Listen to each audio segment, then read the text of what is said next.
दोस्तों, कुछ ऐसे लोग हमारे देश में हैं जो अपनी राजनीति को चमकाने के लिए हमें धर्म, पंथ और जाति के आधार पर बांटने में लगे हुए हैं।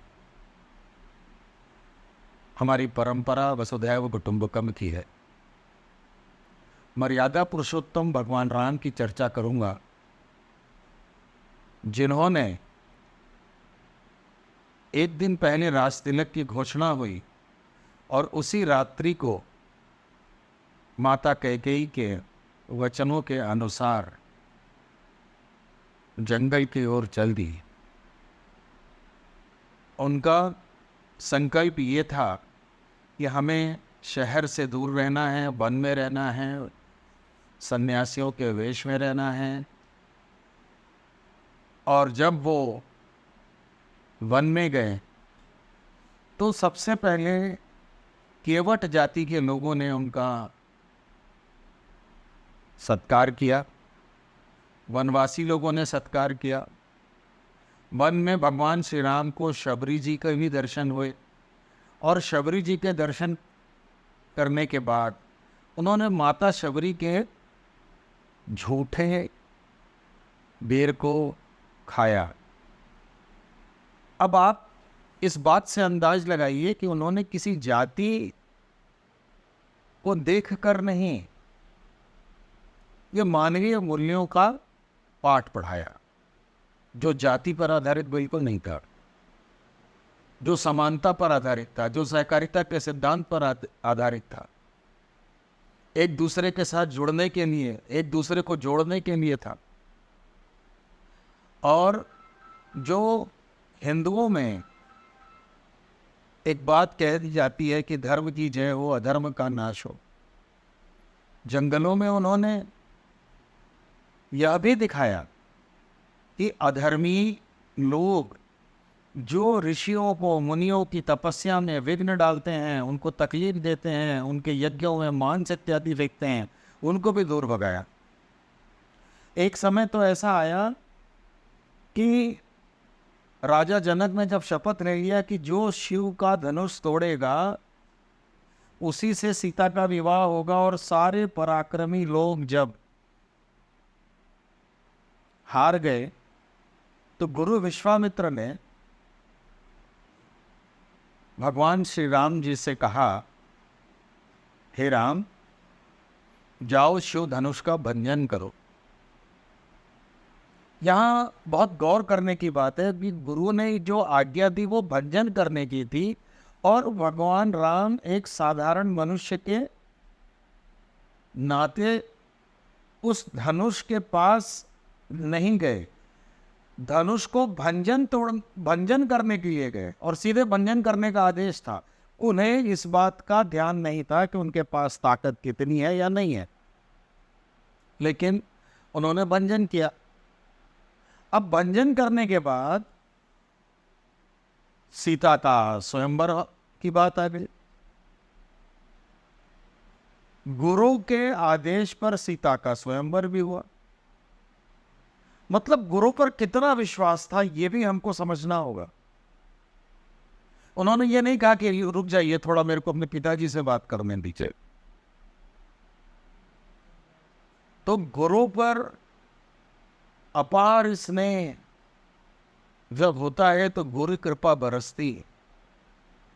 इसी प्रकार आगे जब जाते हैं तो सहकारिता का उदाहरण देते हैं, क्योंकि जब माता सीता का हरण होता है तब वह उनकी खोज में जब निकलते हैं तो पशुओं से, पक्षियों से, पेड़ों से पूछते हैं कि माता का कहाँ है, माता को कौन ले गया। विरह वेदना ये भी एक बहुत ही हृदय विदारक टाइप की घटना है।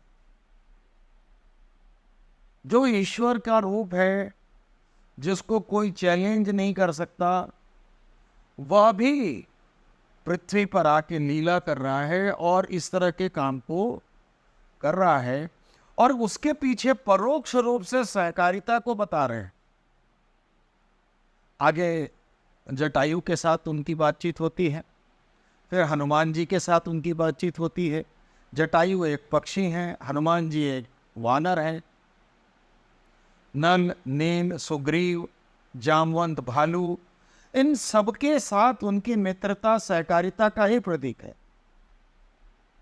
कहीं कोई जाति, वंश, किसी भी चीज का कोई भेदभाव नहीं। सभी को बराबर बराबर उसकी योग्यता के अनुसार उनको काम दिया गया। उनकी योग्यता के मापदंड के अनुसार सबने काम किया। अब अगर जाति के आधार पर हम लोगों का अपॉइंटमेंट करने लग गए, योग्यता को किनारे कर दिए, तो क्या होगा? फिर रावण राज्य आएगा और फिर हम परेशान होंगे। और अंततः योग्यता की कसौटी पर परखे जाने वाले लोगों के द्वारा ही इस पृथ्वी का विनाश टल सकता है और बच सकते हैं। तो इसलिए वापस इस बात को मैं आप लोगों को बताना चाहता हूँ कि सहकारिता ही एकमात्र उपाय है। और इस सहकारिता में हम वसुधैव कुटुंबकम की सहकारिता को परिभाषित कर रहे हैं।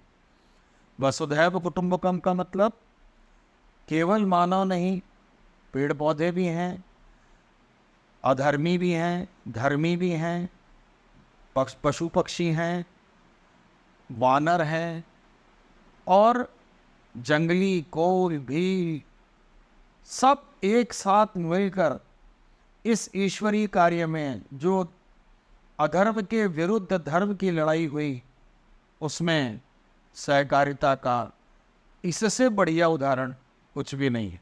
तो इसलिए हम लोग सब साथ मिलें, साथ चलें और समृद्ध भारत के मजबूत नींव बनाएं। यही आप सबसे मेरा निवेदन है। किसी की बातों में आकर हम जातिगत टिप्पणियों में न फंसें। आज हम देख रहे हैं कि बांग्लादेश में जो भी कुछ हो रहा है वो किसी एक धर्म का दूसरे धर्म पर हमला है, जो सोची समझी रणनीति के तहत है। इसको मानना पड़ेगा। और अंत में तो मैं यही कहूँगा, होई है सोई जो राम रचि राखा।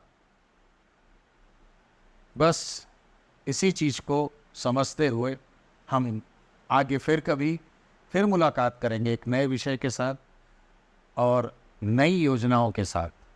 आप सबको मेरा प्रणाम।